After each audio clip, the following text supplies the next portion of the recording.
Welcome to this Peer Voice activity. To access the entire activity, including supporting material, go to www.peervoice.com/VAC. This activity is supported by an educational grant from AstraZeneca. AstraZeneca has had no involvement in the selection of the speakers, the development of the activity, the agenda, or the materials. Thank you so much for coming, and this really promises to be an incredible meeting. My name is Carl Leroux. I'm one of the clinician scientists at University College Dublin, and I'm welcoming you to, really talking about beyond BMI, transforming modern health management, for the heart, kidney, and metabolic health. And I'm being joined by a stellar faculty, and I really look forward to actually hearing from our faculty today, but also hearing from you as the experts in the room, and we are going to ask you to actually fire as many questions at us as possible. But first of all, Baikem has been, one of the leading cardiologists, and again, I always just learn so much from listening to you and understanding what the way you approach this whole complicated situation. Dominica and myself have been around for a long time and shared lots of discussions. And actually, I've sort of grown up in Dominica's shadow. It's really always a pleasure to speak with Dominica and hear her view. And I've recently met Michael, and I've been so impressed with what you bring and the discussions and the insights that you have. And I would really like us to infuse that into our discussion today. And of course, we also want to say thank you to AstraZeneca that has supported this meeting with an unrestricted educational grant, etc. So let's go to our first presentation, which is all about what is the first step, identifying the risk burden. And if we are thinking about obesity as a chronic disease with multiple impacts, and that's what I do for a living. So I treat obesity. I think about obesity all day long from a science point of view, thinking how we're going to implement it. But what we know now is that this is a chronic disease, but it's also multifactorial. And ultimately, whenever you see something as multifactorial, it also means that we, as the so-called specialists, don't understand it that well. And I think that's something that we're going to learn together, about obesity in the future. But that in many countries, including the US, this is a problem that affects many people.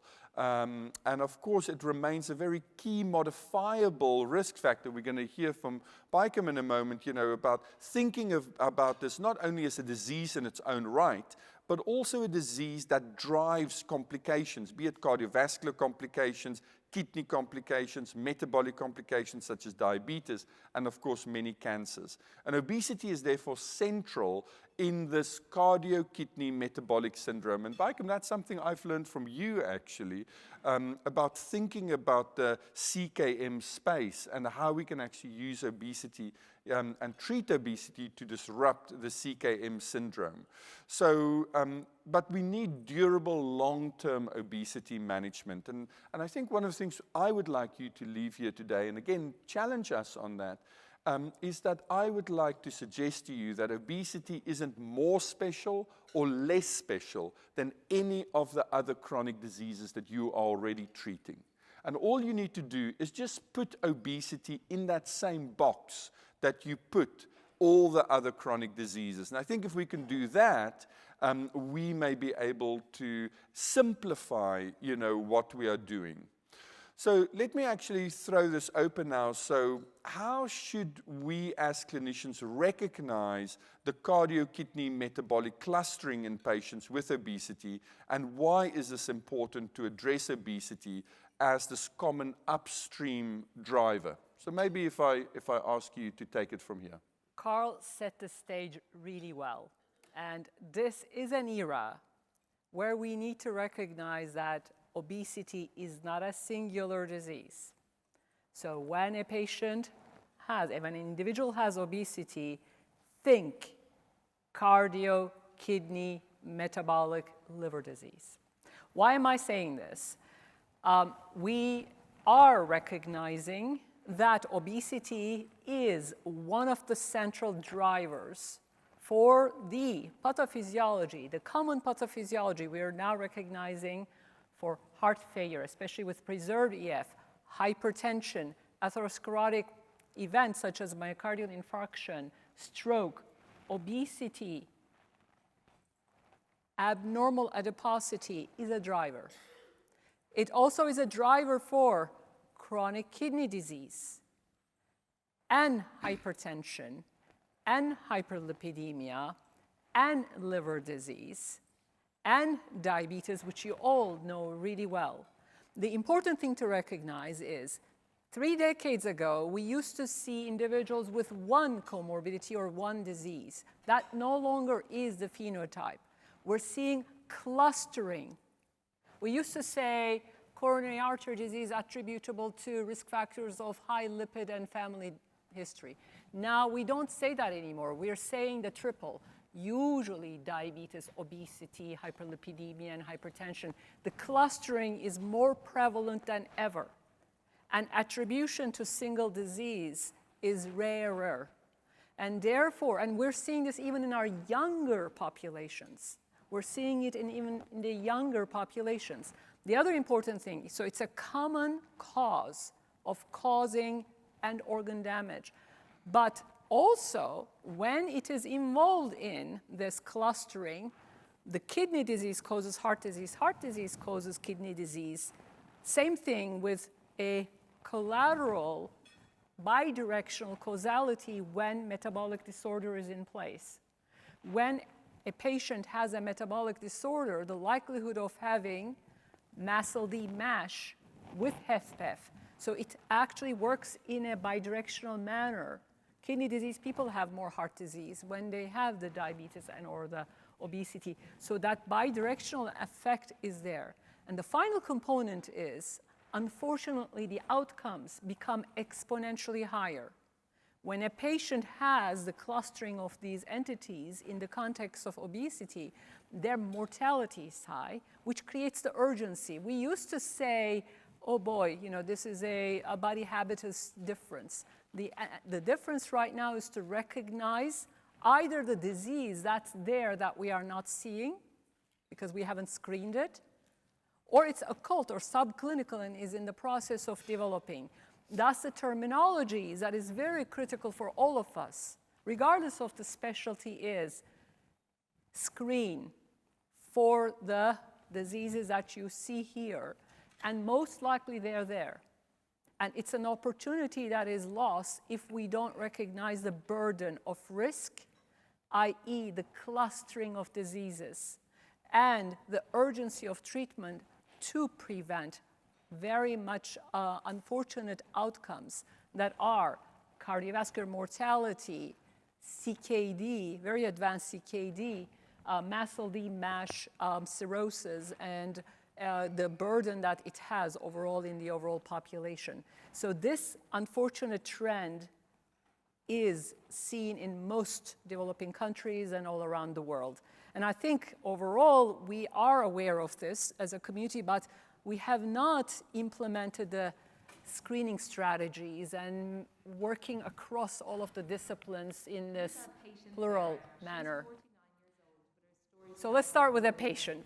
Meet our patient Sarah. She's 49 years old, but her story started years earlier.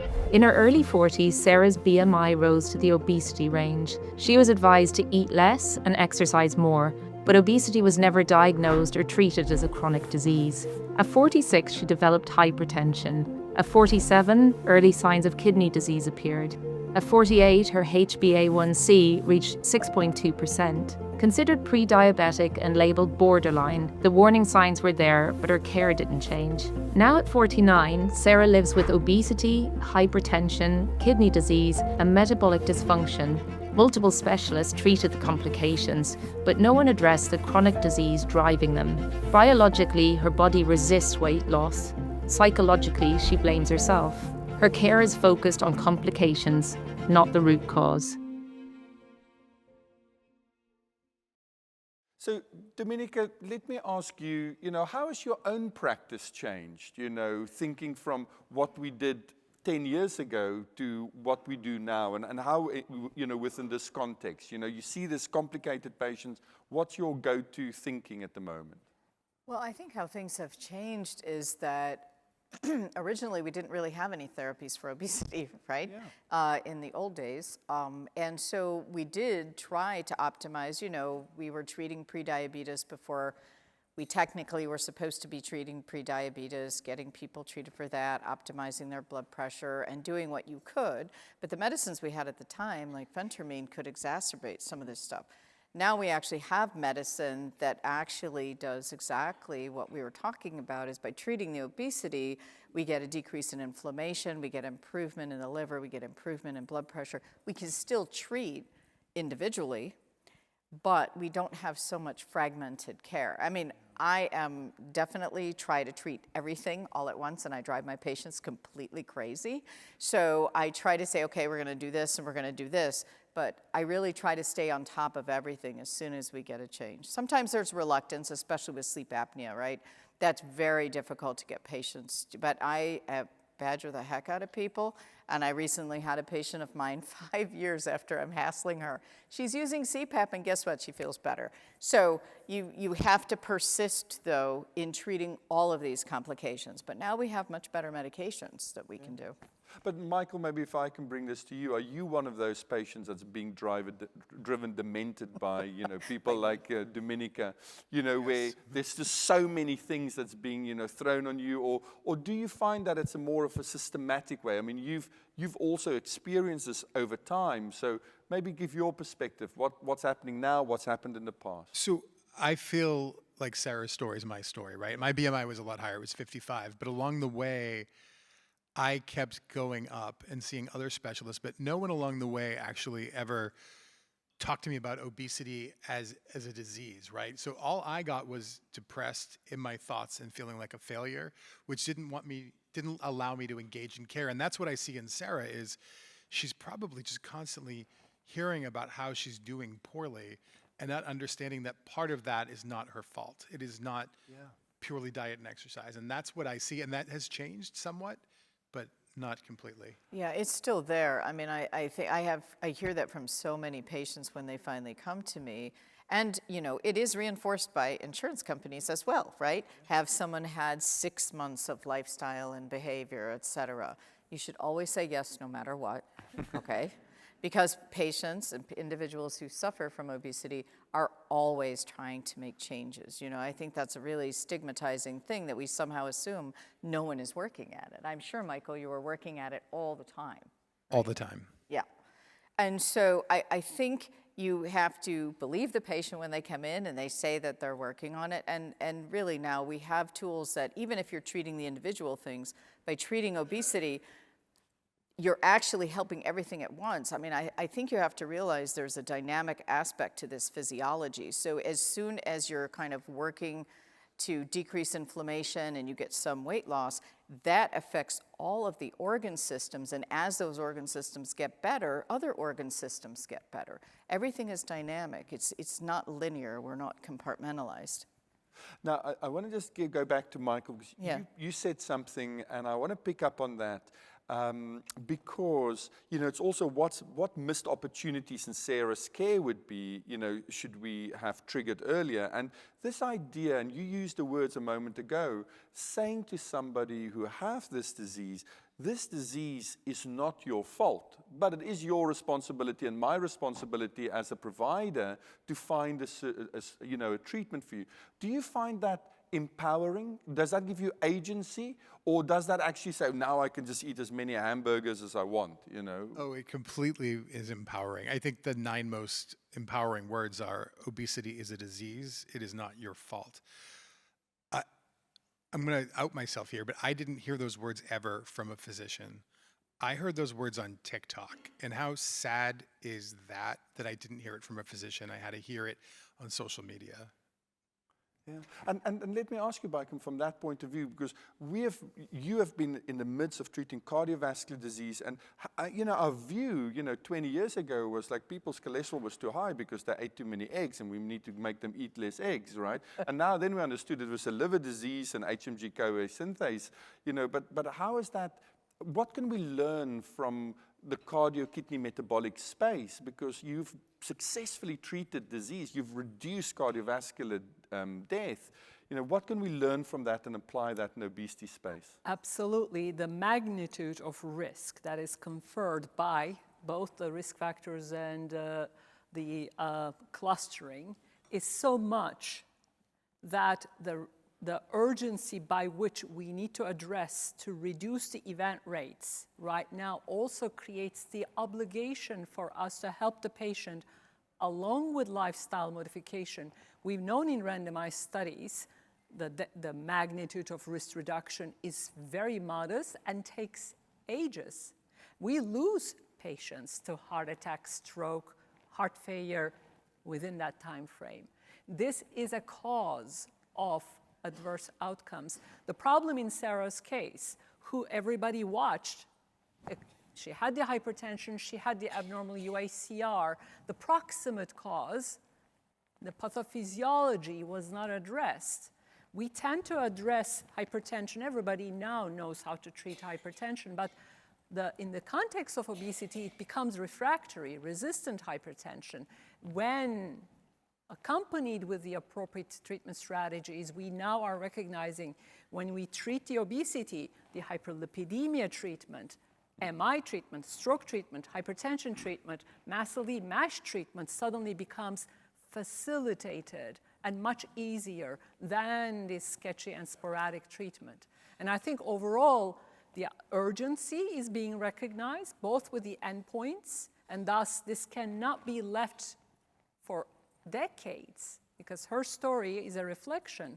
It was over, more than 10 years' time of a neglected disease treatment that resulted in progression of the chronic kidney disease, as well as the hypertension, as well as what else did we miss? I mean, she may have other diseases. If we were to ask about symptoms, most of these individuals will have dyspnea, shortness of breath, right? Limited functional capacity, which are the two pathognomonic symptoms for heart failure with preserved EF. And when checked, it's usually there. Okay. And these individuals will have very high cardiovascular adverse outcomes. So let me ask you now, so how would and should we actually assess Sarah beyond BMI? So maybe you want to talk to us about that, Spike. Absolutely, and because of this reason, American Heart Association has now come up with the paradigm of cardio-kidney-metabolic, and add the liver to that. Now, this is a cardiology-centric perspective. I want you to focus on the far right, which is what we consider stage 4 of the CKM risk, is individuals with cardiovascular disease. So these are the individuals who had heart attack, stroke, heart failure, and this is stage 4 because we know that these individuals are at high risk of death. But let's now look back, right? Look back. And stage 1 is excess adiposity. That is what we term as stage 1. Stage 2 is adiposity with diabetes as well as CKD. Okay? Stage 3 for us is subclinical disease. It could be, when you do the imaging with echo, you see some features of a structural functional cardiac abnormality, or you have plaques, atherosclerotic plaques, but the patient hasn't developed the disease in terms of symptoms and or events yet. Now, how would we know whether somebody has stage 2 or 3 without screening? In Sarah's case, if nobody screens her for diabetes with hemoglobin A1C, and if nobody screens her for CKD, either with eGFR or UACR, she may never get those diagnoses. And heart failure, if not thought about, would be attributed to obesity. The symptoms would be attributed or blamed to the obesity, whereas heart failure with preserved EF may have been there. So this is definitely opportunity lost. These stages are right now shared across the community, not only amongst cardiologists, for us to emphasize screening and thinking about the clustering of the disease states. There are other societies coming up with new frameworks. KDIGO heat map which now combines, which I know that is being used in a variety of trials, the eGFR in the vertical axis and the UACR, urine albumin creatinine ratio, in the horizontal axis. The thing I want you to focus over here is yellow is moderate, and the pink to red, or dark pink, is high risk. Who is not at moderate or high risk is that green or blue. Only a small percentage of our patients are without risk. Majority of our patients will have an eGFR less than 60. That's when the CKD moderate risk starts. And UACR exceeding that of 30 is moderate, exceeding that of 300 is high risk. So what was Sarah's risk? What was Sarah's risk? If we just stay on the obesity lane, we miss all of the clustering of the disease states and the adverse outcomes. Sarah's risk was quite high. Looking at the KDIGO heat map, she had abnormal UACR, and looking at the cardiovascular, okay, CKM stages, she is minimum stage 2. Nobody has screened her for 3 and 4. She may be 4 for all we know. If a patient has heart failure with preserved EF, what's their risk of dying from heart failure? The risk is equal to heart failure with reduced EF once they're hospitalized. Okay? So this is a deadly disease and is associated with very adverse outcomes and should not be missed. In her case, we don't know whether she even had that. We know she has CKD. We know she has hypertension. I will be very suspicious that she likely has stage 3 or 4 CKM disease states. So overall, I think this is the framework of how we should be thinking across disease stages, and be aware to screen for other diseases beyond obesity. Obesity should not be thought in isolation. Can I say something? Yes? So you need to identify it, but you need to act, all right? So part of the problem that I see in patients coming back, and perhaps this, Michael, will resonate with your experience, is that the patients will say, my doctor didn't treat any of this, or everything was borderline, right? And then they show up with an A1C of 6.7 or something like that. But the doctor is saying, look, it's your weight. So you need to exercise, you need to push back from the table, you need exactly what we see in the video for Sarah. So I'm saying you guys need to act. I'm not saying you don't act, but I'm saying if you don't, you should. All right? We not only need to diagnose and follow up on diagnosing, but we need to act on behalf of the patient and not blame the patient, because it still happens a lot. All right. You know, we're in our own little cluster. Let's go to this concept now, and maybe first of all, let's talk a little bit about that. And again, Baikem, I would like to get your view. So Sarah's case illustrates how obesity-related cardiovascular, kidney, and metabolic risk often evolve together. You made that point. But in the real-world practice, clinicians may prioritize different entry points, wherever you're coming from, what your specialty is. So how do each of us decide where to begin, and what helps us to move from a single organ focus to this multidisciplinary focus? And is it necessary? Because just because everybody talks about multidisciplinary care, that doesn't mean, many of us cannot deliver it because we're not in those situations, right? So, how do you see this, Baikem? I think the field has evolved to the recognition of cardio-kidney-metabolic. What does that mean is, we now, across societies, with all the trials, are emphasizing when you have the metabolic profile, patient with obesity, we should, all of us, should screen for diabetes, should screen for CKD, should screen for heart failure. And when and if symptoms, the risk concept reaches a certain threshold, also for atherosclerotic heart disease. American Heart and American College of Cardiology are coming up with cardio-kidney-metabolic guidelines in this multidisciplinary realm. And the concepts that I have verbalized is shared across ADA, nephrology societies, cardiology societies, hepatology societies.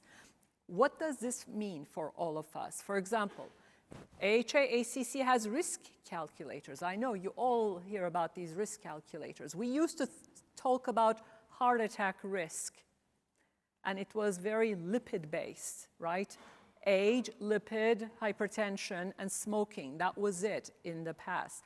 That framework has changed. AHA-ACC is now focusing on prevent risk score, or entities that include. What does a prevent risk score include that didn't used to be included? It does have the age, the sex, smoking, diabetes, but it now also has definitely the UACR as a component that is added over there, as well as the BMI over there.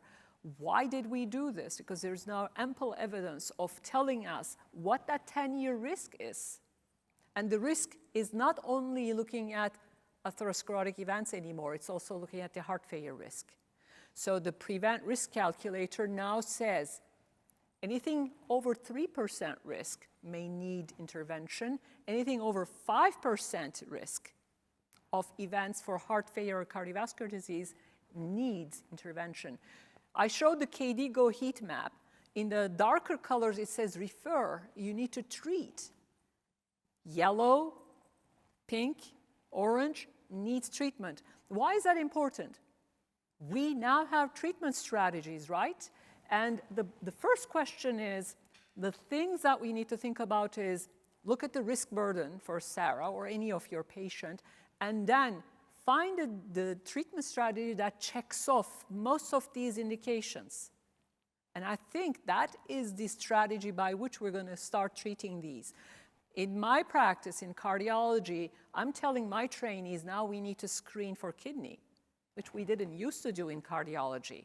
Yes, we will need to do UACR and eGFR and follow that and call that out to our patient. It's a definite, we have been checking hemoglobin A1Cs, but we had not been doing the kidney. We are totally ignorant about liver FIB-4 scores and learning this. My practice, I need to learn it because now I'm recognizing my HFpEF patients have MASLD and MASH. Did I speak to them about this? The answer is I did not in the past. Now I'm starting to. So the concept is all of us need to talk CKML, cardio-kidney-metabolic liver, and be able to communicate this.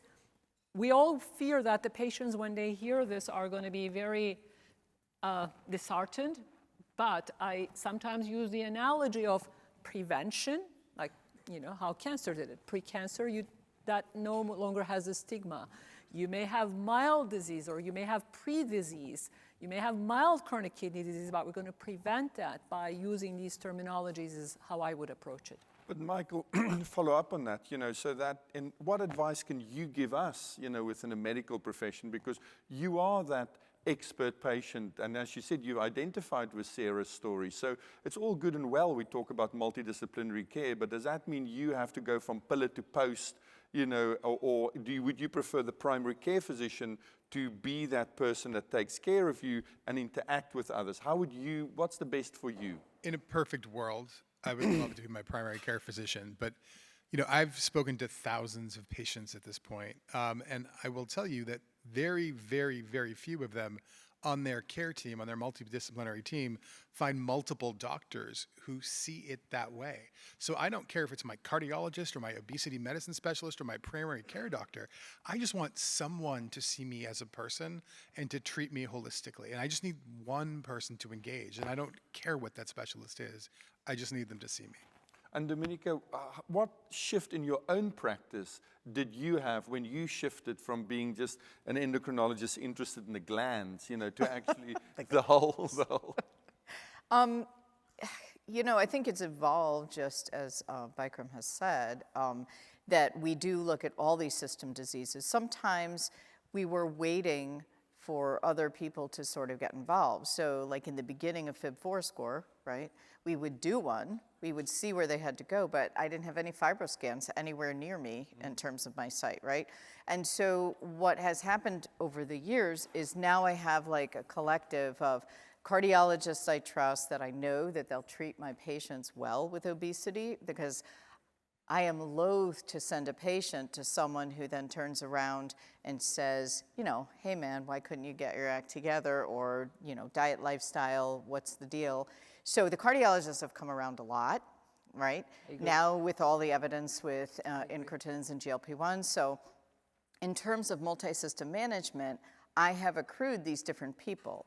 It turns out now we have a hospital near us that does hepatology work, and they can do fibroscans, and they have their own like research protocols of just following people chronically. So now I can refer them there. I have nephrologists that I know are going to be kind to my patients. I mean, honestly, that's been my biggest struggle, is how do I assemble my team, but I know that my patient will feel safe when they go there. And do you actually proactively speak to the team and say to them, listen, you know, just like person first language, or, you know, how do we think about the disease now? Do you actually, or do you just hope and pray that they'll be No, okay? I kind of check it out indirectly from patients who go there, and then I've known them for a long time. But would you actually still go and say, listen? I would, no. Okay. and I have, and Good. then it depends on how receptive they are. And if they're not receptive, I don't refer anymore. Yeah. I mean, I have had to cut that off. I mean, and sometimes, like especially for my female patients, you have to be very careful. No offense to anyone here, I didn't see it come up, but with gynecologists, because women are extremely sensitive, which they should be, but there's a lot of judgment. And I'd say to doctors out there, even if you've struggled with weight or you have lost weight, whatever works for you doesn't work for the patient. And I think you have to be really careful. And Michael, you can comment on that, but I mean, I think you want to empathize, but you don't want to tell your own story to your patient, nor do you want to apply that kind of stuff. So anyway, multi-system disease, I've assembled a team. I've got them on my cell phone. I know the text. I call them in advance. I let them know who's coming so the patient feels welcome, and I know they're in good hands. Because Michael, also, each chain is only as strong as its weakest link, right? Yep. So you could be in this multidisciplinary team, but you know, if you see a doctor that actually that is just stigmatizing, you know, that's a negative experience right there, right? I mean, I see one all the time, and I will just say that it took me a year and a half to really find the sort of quarterback on my team who would only send me to doctors who understood the disease of obesity. Okay. So it was a good year and a half of me struggling to find a care team that worked. But it was full-time work, and I am not a low information person. I am married to a physician, right? Imagine your average patient. It's a very different situation. Okay. Actually, that's a really good point. Well, let's sort of take this part, you know, and the key takeaway messages for me would certainly be identify risk early, act on the current risk that you are seeing, and then match the treatment to that risk profile, and use a multidisciplinary and a multi-system approach, you know, to address the problem. So let's now see if we, you know, go to the next step. So what should be prioritized, you know, when it comes to balancing weight, risk, and organ health, etc. So Dominica, maybe I can ask you that question, you know, so how do you move from treating an individual, you know, such as, you know, with BMI, blood pressure, hemoglobin A1C, albuminuria, to treating obesity as the underlying cardio-kidney-metabolic disease driver of patients' risk? So Dominica, maybe you can take this. All right. I mean, I have a certain advantage, I would say, because I primarily do obesity. I have some other endocrine patients, but because I do research, I also have a clinic. So patients are coming to me, but what I think ends up happening is they're coming to me for weight loss, but what they really do like is we spend a fair amount of time, which apparently their physicians are not doing, is doing exactly this. So I end up spending a lot of time taking it from sort of fragmented care, and depending on what information they've received, where they're just supposed to lose weight, where I end up not only treating their obesity, but optimizing their blood pressure, depending on the treatment we use for obesity, maybe optimizing their blood sugar, especially if they have diabetes. So I end up treating all of these diseases. And then you end up really trying to focus on assessing, are they at greater risk in some way that hasn't otherwise been identified, right? And so hence, the people that get referred to cardiology or patients might get referred for liver, although a lot of times when they go to the hepatologist said, well, you're treating them with a GLP-1 anyway, so they send them back to me. But I think it's important to have that first bit, because I have to say, in the last 2 years, I've had 2 people with type 2 diabetes get diagnosed with cirrhosis when I pass them along to hepatology. And I think that's one of the things that we don't recognize as much, and I'm hoping that we recognize it more. And the other is right-sided heart failure. You know, dyspnea and fatigue get not ignored. Look, honestly, as a physician, I hate when people come in and say they're tired, because it's like an incredible Venn diagram of all the things you have to go through. However, we can't just attribute the dyspnea to the weight alone in a structured way. They really do need to be assessed, and we're seeing more of that in the clinic. And I've had patients who even ended up having to switch cardiologists to actually get recognized that they really did have right-sided heart failure. And they kept seeing one cardiologist who kept saying, look, you got to lose more weight. And I kept saying to the patient, look, you already lost 40 pounds. There's something wrong with your shortness of breath that has persisted.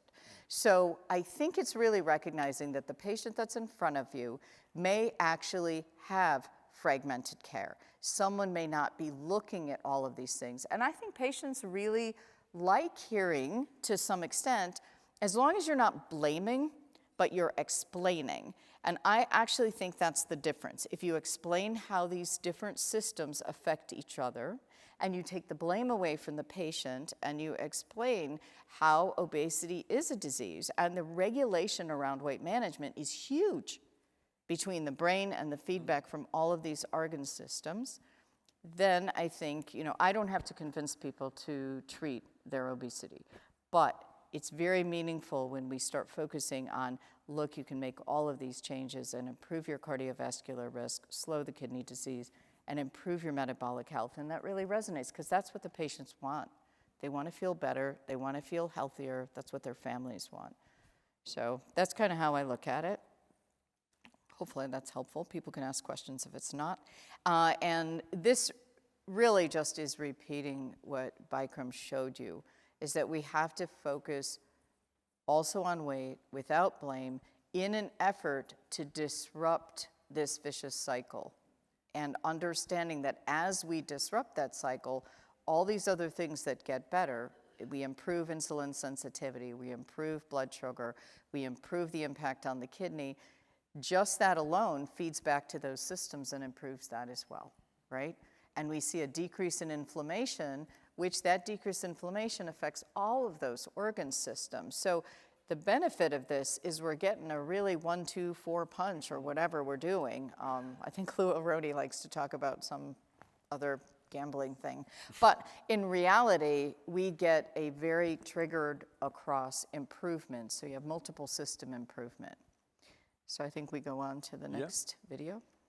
Let's come back to our patient Sarah. She's now 49 and the full picture is clear. Her BMI is now 36. Her blood pressure remains elevated, placing her at cardiovascular risk. Albuminuria and reduced EGFR signal chronic kidney disease. Metabolically, she's in the pre-diabetes range, suggesting further progression is likely.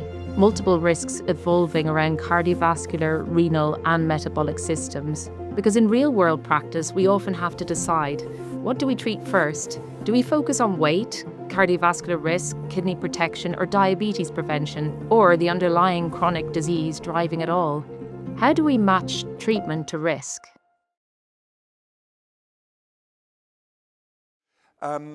Maybe ask, you know, if I go to you, Michael, from that point, you know, how long do you think it has taken for this concept to have emerged, you know, in Sarah's case, that people have really understood that we can treat the disease of obesity, not only for the weight loss, beyond the BMI, really to disrupt this cardio-kidney-metabolic disease. Do you think that idea has really taken hold, or are we still in the early stages of that? So I don't think my primary care physician has figured that out yet, to be very honest with you. I think we're still at a very early stage for so many physicians to understand obesity as a disease that affects so many multiple systems. I mean, when I finally my medications were really kicking in, I will tell you the best part of it wasn't the scale. The best part of it was looking at my blood work and watching it all go into the green at the same time, right? It wasn't like it solved a problem, then it solved another problem, then it solved another problem. It was like 6 months in, it was like the most exciting time you could imagine. And frankly, the best day on this entire thing wasn't a number on the scale. It was the day I was told I was up blood pressure meds, which I assumed I'd be on for the rest of my life. Yeah. And isn't it interesting that we think, and I think maybe, please, Michael, tell us what your view here, but my experience is most patients come to us because there's nothing wrong with it, but people want to be thin and happy. Right? And it turns out the two things we cannot do, even with these great treatments, is we cannot make people thin or happy. But what we can do is we can make them healthier and more functional. And ultimately, even when people lose 20, 25% of their weight, we see that 50% of people stop the medication, right? But if we shift that focus to the health gains, right, Michael, I bet you would fight people with sticks if they want to take your medications away now because of the health gains, right? Absolutely. There's no question. It's my life has changed dramatically, and I would pay whatever I needed to pay to stay on these medications. Yeah.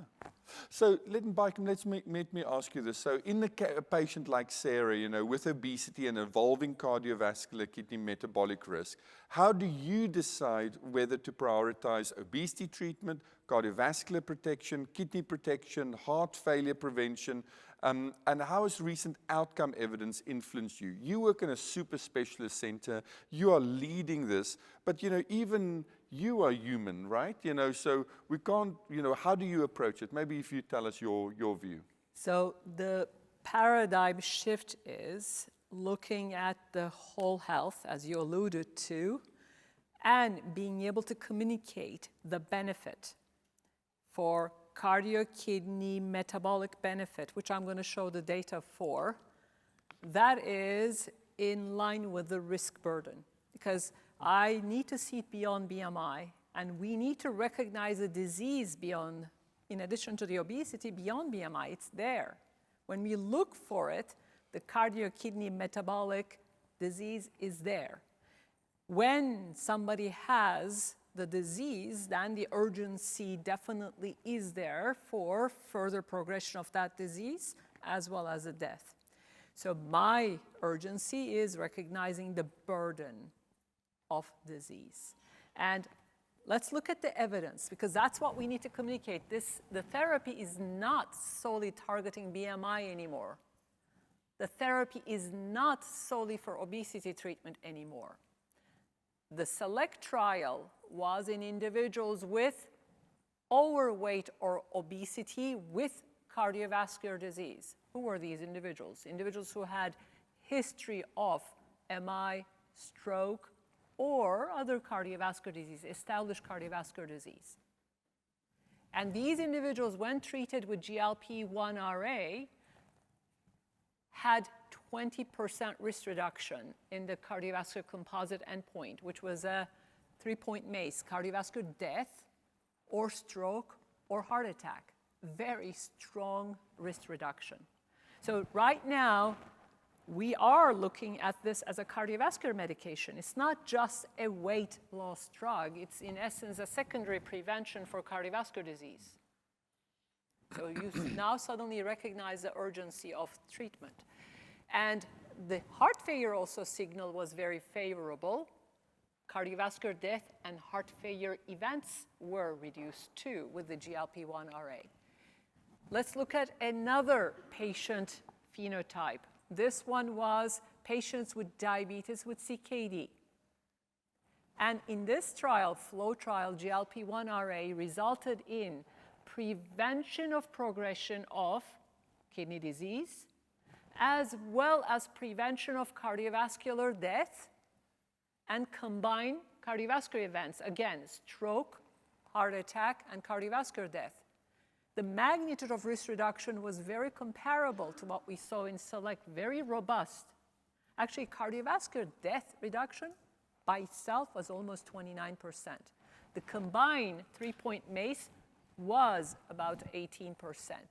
We're talking about individuals with diabetes and CKD, which is a large number of patients that we see, and giving an agent that then reduces their cardiovascular death, heart attack, stroke, and progression of kidney disease. So we're not talking about solely weight loss. We're talking about disease prevention for existing disease and also prevention of new disease and death, cardiovascular death. All-cause mortality in both of the trials were significantly reduced too. So very interesting paradigm shift of what we're going to communicate. I believe we're beyond BMI, and I believe we're beyond the weight loss concept. And by the way, both of these studies, amongst individuals with even less than 5% weight loss, there was benefit for cardiovascular risk reduction. The MACE endpoints were reduced, even those individuals who lost less than 5% of their body weight. So the paradigm is very rapidly shifting to cardio-kidney-metabolic disease management and risk. And of course, we now have data from heart failure trials. This is showing the data from STEP-HFpEF, which were individuals with heart failure with preserved EF and obesity. When treated with GLP-1 RA, they were able to lose significant weight, have improvement in their health status, quality of life, which is shown on the left side, along with improvement in 6-minute walk distance, and inflammatory mediator CRP levels were reduced too. Very interesting. And filling pressures biomarker NT-proBNP was reduced. This was a paradigm change for us in heart failure with preserved EF. And a second trial, this time with GLP-1 and GIP agonism, tirzepatide, demonstrating combined clinical endpoint benefit, cardiovascular death, as well as heart failure events, as well as quality of life and health status changes, 6-minute walk distance, as well as NT-proBNP. So in now heart failure with preserved EF, these individuals have had history of heart failure with preserved EF. We're seeing these agents as agents that help weight loss, but also improve quality of life, functional capacity in heart failure patients. And also, we now have data demonstrating very favorable effects on MASLD and even MASH. And this portfolio should tell us that it is beyond BMI. We're treating the whole cluster of risk and disease. And your question to me, how should we do this? We should be able to communicate this. We can say, you are at high risk for this, or you are pre this, or you look like you have this disease, but don't worry. We can, in a collaborative manner, treat.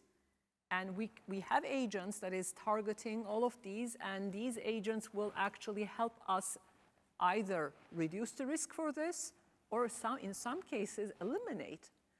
You may treat a patient in a prediabetes state, and if they lose weight, and you may prevent diabetes.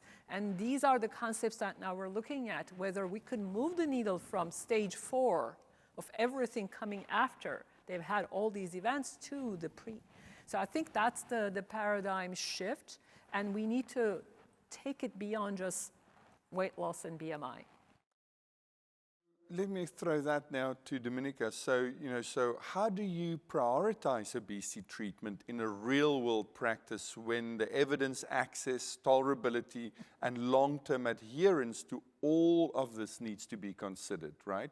So now we have these treatments, but, right. We have these challenges. So how do you address that? Well, I'm going to show this next slide, but I mean, obviously, you're individualizing treatment. And we do recognize that patients have different insurance concerns, right? So that's probably the biggest stress for most of you out there. It's one of the stresses for me, doing all the prior authorizations, and then also finding sometimes, even if somebody has the indication, right, the insurance company's going to refuse. right? So I think we have to kind of coexist on several different levels when we're choosing obesity treatments, all right? So we can look at what the guidelines are from the ADA, and the standards of care are going to be presented. Wait, is today Sunday? No, tomorrow's Sunday. I've lost track of time in this hotel convention world. Okay, anyway, you can see that. But there are guidelines now of what we do, and then I'm going to go through that, and then I'm going to temper that a little bit with my sort of my own experience. But in terms of the guidelines, really you want to have regular follow-up with your patients, right? And I know some of you, depending on your institutions, you may not be able to follow up as frequently. I tend to see my patients once a month if I can, because I often need to work with side effects, keep them on track, see what's going on, reinforce things, reinforce expectations, right? Because there's a lot of impact of expectations that probably are inappropriate just from social media and TikTok and Instagram and all that kind of stuff. So, but the recommendation is to follow up at least every 3 months. I think from a behavioral counseling, nutritional standpoint, with some of these new medications, I can say that my dietary approach has really changed. I think historically, sometimes patients would get quite frustrated because I think that's a place where there's a fair amount of judgment, where people would expect that they weren't having good, healthy nutrition. But with some of these new incretin-based therapies, actually our dietary approach is really helping people optimize their fuel. Again, it's the same thing we're talking about. We're really talking about health gains, okay? How can we help people make sure they get good nutrition? And if the incretin therapy inhibits their appetite quite a bit, we need to optimize and make sure they're actually getting good fuel and they're not getting micronutrient deficiencies. And people are all different. So some people are doing great with fuel and some people are not. We do want to recommend regular activity. Just in the terms of strengthening, improving mood, etc. Not activity to, you got to run more to lose weight, all right? The drugs are actually quite effective at helping with that, and you also need substrates, so you need fuel to exercise. However, it's from a basic conditioning standpoint to improve. Now, you may have patients who really need, many of my patients go to physical therapy. My average BMI is probably about 43, but I have people with a BMI of 60 when they come into the clinic.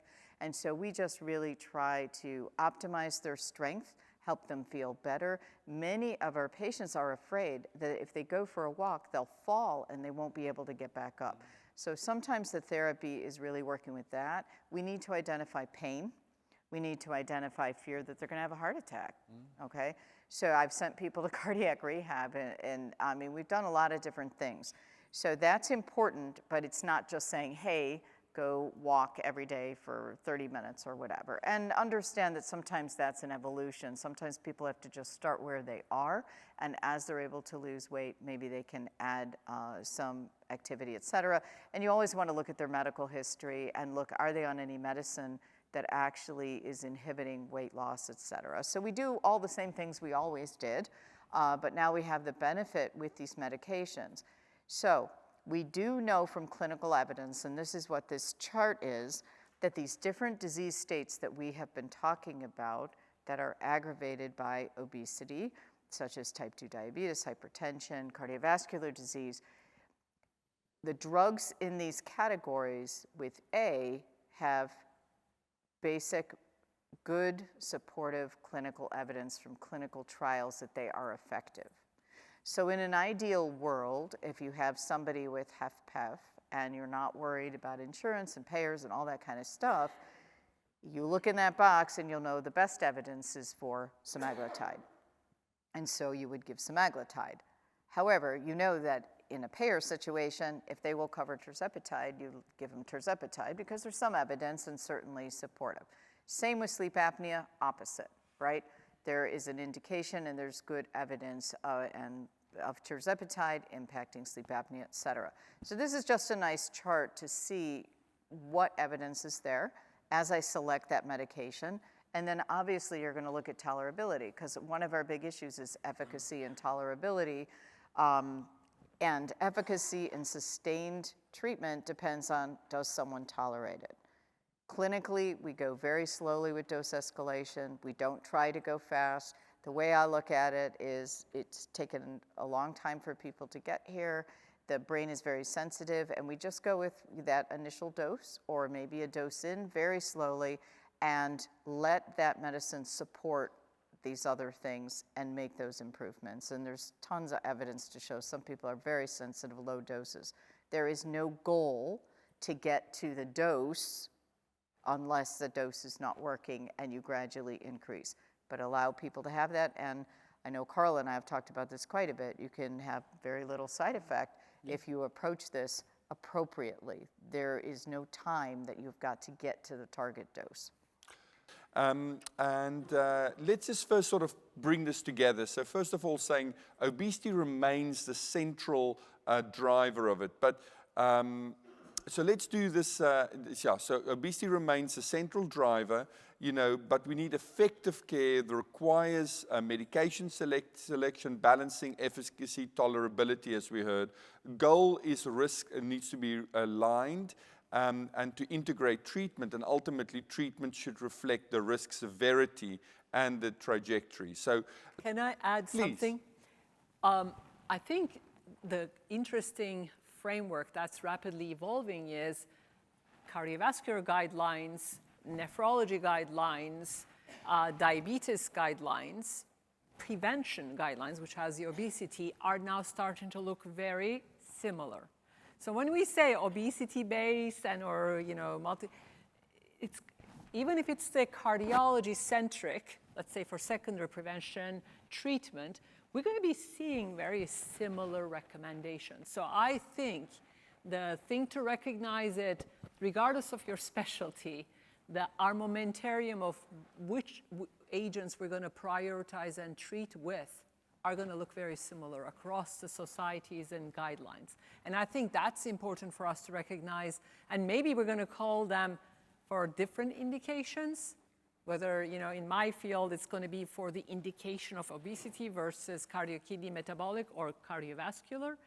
May not matter because most of them are actually rapidly enhancing the evidence to potentially find or get the indications in the package inserts. As the ADA guidelines represented the level of evidence, but I think the field is so rapidly advancing, we're going to be seeing similarities across specialties. Good. Well, let's now go and talk about who, when, and how, and coordinating this multidisciplinary care. So this sort of tells us about this current multidisciplinary approach, the primary care approach, the specialist-led approach, and also the shared care approach. So I want to go to our next video to really illustrate, where we are in all of this. So let's go to the next video, if you wouldn't mind moving on for it. Over time, our patient Sarah has seen multiple specialists, each treating a single complication in isolation. Her blood pressure, kidney function, and cardiovascular risk were managed separately, but no one addressed a chronic disease connecting them all. As her risks evolved around multiple systems, her care remained fragmented, reactive, and even siloed. And this is where the real gap lies, because when risk is multi-system, care must be multi-system too. So let's now go to our next slide, which really sort of shows us this multi-system care and what that looks like. But Dominica, maybe I can ask you first. Whenever I see something like that, it could be a bit scary, right? I would say it's very scary. Yeah. Actually. I think that not every person is going to need all of this, first of all, right? So you just need to identify what's going on with the person. And if you are the person electing obesity therapy, which is the ideal situation, you start with that, and then you figure it out. Like, all of my patients don't need to go to physical therapy, but I was talking about people who might need some physical therapy to get started, et cetera. So you can't look at it like, oh my God, how can I treat a patient with obesity because I can't do all this? Like, how much paperwork is that? I think you just need to focus on the individual in front of you, figure out what they need, and come up with a plan. I do think it helps if you have people that you can trust with those referrals. But Bagam, I really liked what you said earlier, which is also for all of us as doctors, to take that personal responsibility, to recognize what you said. Look, I'm working in one of the top centers. I'm one of the top cardiologists, but it turns out I'm not measuring albuminuria, right? So I need to educate myself. Or you made the comment saying, listen, this whole liver thing, this is a big thing in my patients, and I don't know enough about it. So how about this also as us taking some responsibility? Though this concept is being recognized within specialties, cardiologists are now aware that liver and kidney are definitely cardiovascular risk factors for us. How to incorporate that in the implementation is lagging. I think the concept is how to work with the health systems, the payers for coverage. For example, we do have it in our guidelines, in the heart failure guidelines, to screen for heart failure when patients are at risk. Who are those individuals? Patients with diabetes, hypertension, obesity, hyperlipidemia, coronary artery disease, screen for heart failure with natriuretic peptides, which is a class 2A recommendation. But the payers may not be covering it. So we are also advocating, when suspected, use it as a diagnostic measure. The systems of care will need to catch up with the evidence, and I think we need to facilitate it. And therefore, now in our cardiology guidelines, we're putting UACR as a cardiovascular risk marker, so that the payers will allow for that to be checked in my clinic, because they may say, why are you checking UACR? So I think the paradigm is shifting, and the concepts are now going as classes of certain recommendations. ADA is spearheading a variety of these initiatives. AHA, ACC is doing the same, and hepatology is doing the same. So what we will need to be aware is be cognizant of these things that are changing for screening, incorporate, raise our hands to our hospital saying, well, we're supposed to be checking this, and we're supposed to be doing this. And I know there's a burden on the clinicians to having to do much more. Therefore, I'm actually also communicating with the health systems to incorporate it in EHR. If the EHR says your patient appears to have the following indication and no contraindication for the following 1, 2, 3, 4 indications, then we know that the magnitude of burden of risk is there, even without the prevent risk calculator. So things could be facilitated with the new modalities of care and algorithms and AI and others. I think we're getting there. And also, I think it's not going to be only the specialists. I mean, we have community health workers. We have, I'm always thinking of how the cancer model did this in terms of the screening and turning it to the pre-level for intervention. And I think we're going to be partnering. All of us specialists will need to be able to allow us to become consultants on the chart without delaying the care. And we are now coming out with, yes, you can diagnose heart failure, and yes, you can initiate the therapy for heart failure and call, refer when sicker or have the following features. KDIGO did the same thing for refer when eGFR is below a certain level. CKD2 is in all our lane. So we're all, I am treating CKD2, you all are treating CKD2, 3B even. So I think we need to be comfortable with these diagnoses and cross-treat and know when to refer when they're advanced. And Michael, maybe last word to you, is that scary, and what advice would you give us how to communicate, this to a patient, because this could be incredibly daunting. I came in with one problem and now suddenly I'm facing this plethora of, challenges. I think if you've been living with the disease of obesity for your entire life, you're used to the fact that there's been building disease states, right? This is just the way it's been for me my entire life. But when I see that chart, what I see is way too many days off of work seeing too many specialists. Like, my immediate reaction is there a way to, for me to see a limited number of people to take care of my care, because I just don't have time to treat all of that, right? I think realistically, though, someone does have to take responsibility. Whoever you are as the physician or the provider seeing the patient, some of this is very easy in the sense of asking the right questions and looking at the blood work. And that, you just have to pay attention to it. And I think if each of us does that, then patients get recognized and treated. So let's go to our take-home messages here. And this is all about, care models must reflect risk complexity. And the fragmented care leads to missed opportunities. I think that's what we can all agree. It's when it's fragmented, that's the worst option. Multidisciplinary approaches should be early and proactive, but again, it needs to be available to you. And of course, this coordination is critical to translating treatment into better patient outcomes. And that's why I certainly am promoting that obesity needs to be a primary care disease.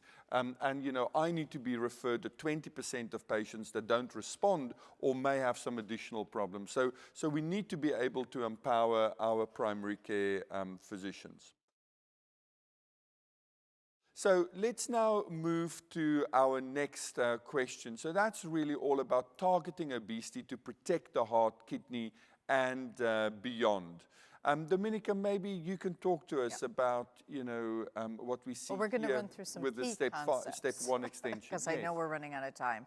All right, so this is the data. You may be familiar with these data from the STEP-1 trial with semaglutide. And in the first panel, what you see is in the gray, you see the weight loss with placebo, which is basically just lifestyle. And in the blue, you see lifestyle plus semaglutide with an average weight loss of about 16%.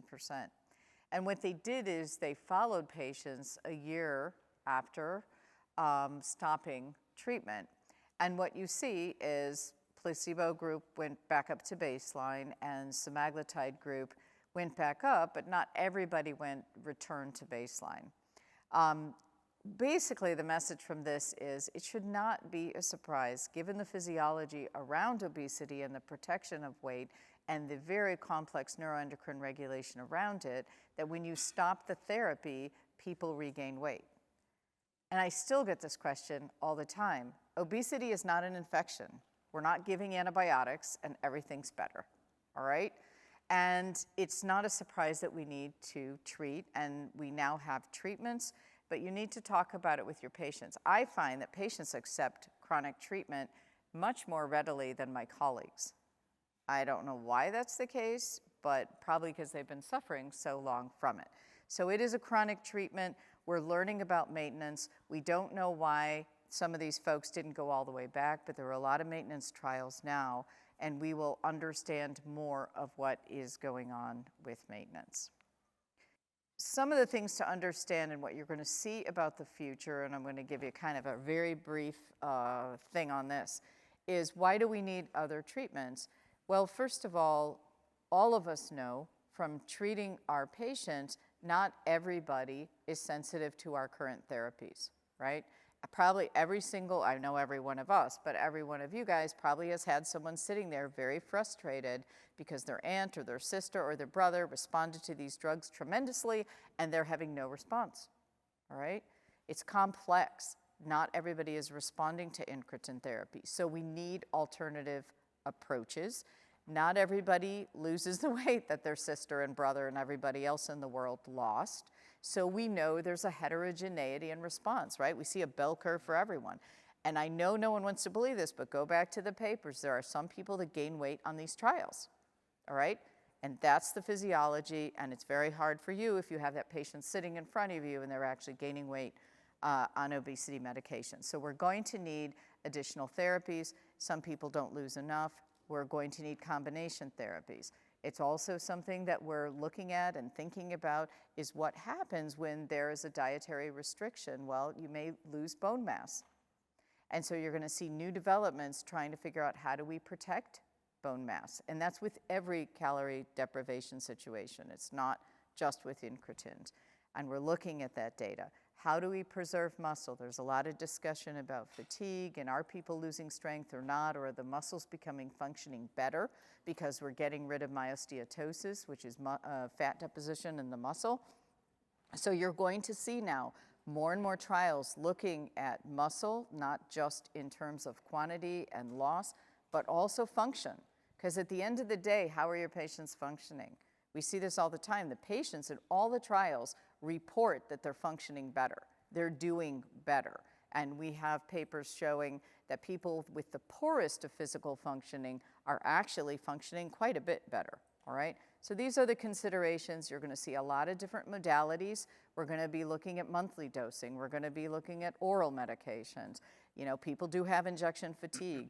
There are people who want to switch just to switch because they want to try a new therapy. So there's a lot going on in the future, and you will see more and more options for our patients to individualize therapy.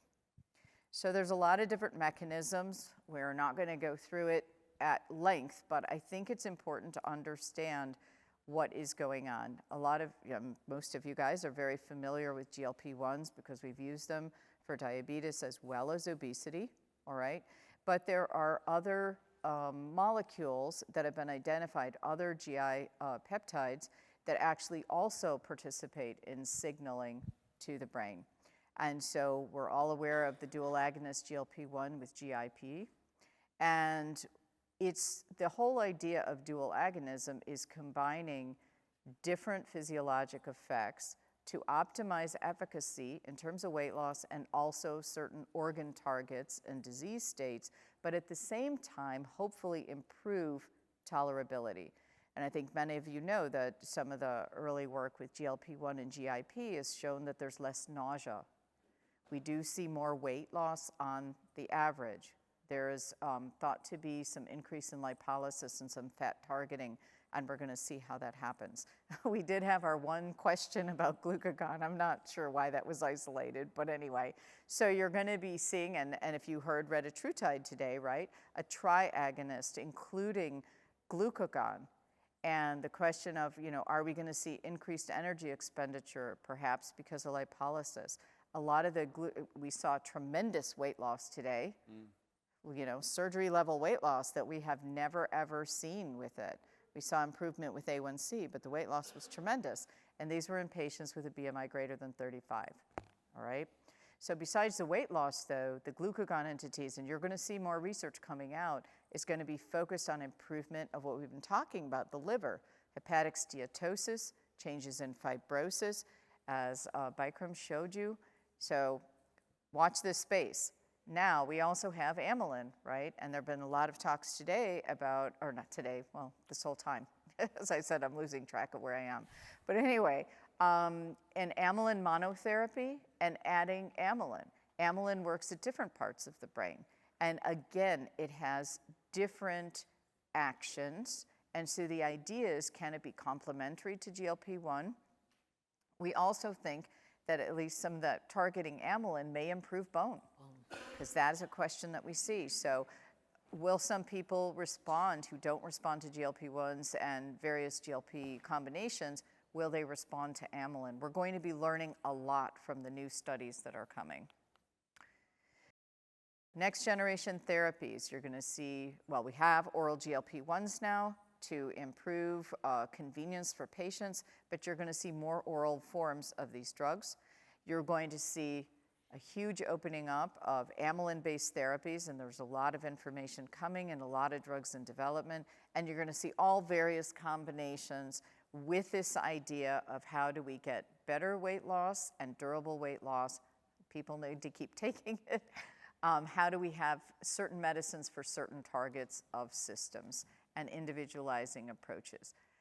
Thankfully for all of you, I'm not going through each one of these, but this is just showing you how many different therapies are under investigation in phase 2, phase 3 trials, both for GLP-1, oral therapy, amylin-based therapies at variety of stages, combination approaches, GLP, glucagon, GIP in all different stages.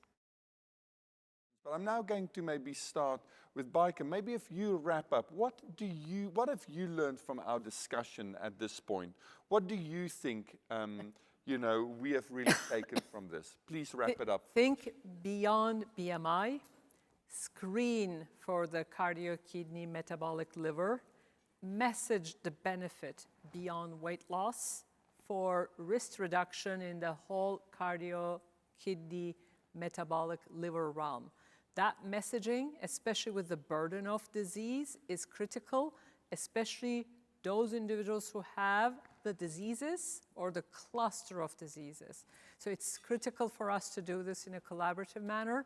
And as I mentioned before, Do not miss the opportunity to diagnose all these other diseases. The diagnoses are not very tough or complex. It just requires simple screening. And we're trying to make it simpler at a scale, at a large level. And I think we'll need to be able to message this. And I know it could be potentially disheartening for the patient, but we want to also move it to the prevention realm. We're screening you for this. Even if we were to diagnose it, it will be at early stage rather than in a hospitalization with a very, very adverse event. And thus, even if we find, let's say, atherosclerotic disease and or heart failure, we'll be able to prevent progression. That's going to be the message that I would love to convey. And Domenica, what do you want the audience to do differently on Monday? Well, I would agree with what she said. I think just listen to your patient, recognize and respect your patient. And the future is bright. Remind them that it's not their fault.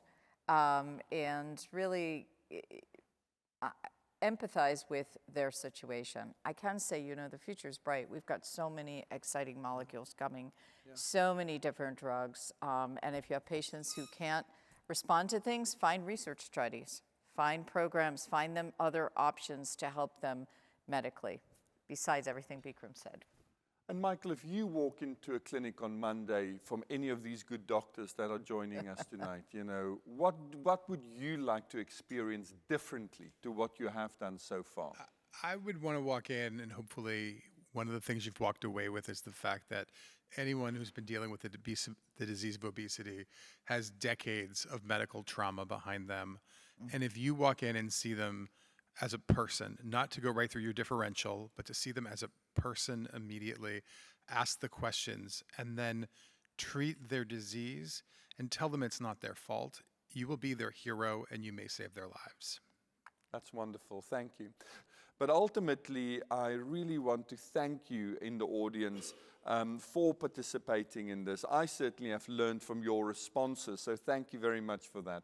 But I also want to thank the panel, for your generous time and really the insights that you've given us. Again, thank you very much also, to the organizers and of course the support that we've received from AstraZeneca. So I hope you enjoy the rest of the meeting. I hope you enjoy tonight, and thank you so much for your time. This has been an activity published by Peer Voice.